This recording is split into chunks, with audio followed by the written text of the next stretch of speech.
ضربة كبيرة من النادي الأهلي إلى نادي الزمالك وإلى نادي بيراميدز. أنا مش قلت لك مش هتقدروا عليه؟ والله ما هتقدروا عليه، ما تحكهاش معاه، ما تحكهاش. ده الأهلي بيلعب بالقوانين لعب. طيب يا سيدي، إيه هي الضربة؟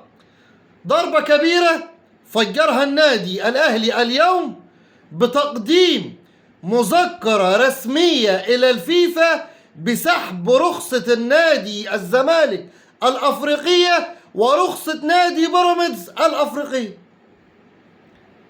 في مشاكل في الرخصتين وفي عوار في الرخصتين وتحت أعين الاتحاد الأفريقي. بمعنى أصح، لو نادي الزمالك وبيراميدز راحوا إلى المحكمة الرياضية، النادي الأهلي برضو رايح ويطالب بسحب رخصتي نادي الزمالك ونادي بيراميدز. انت مش كد الأهلي، وعهد الله احنا ما كد الأهلي، وعهد الله احنا ما كد الأهلي. كلنا بطح فوق راسنا، متعورين متشلفطين.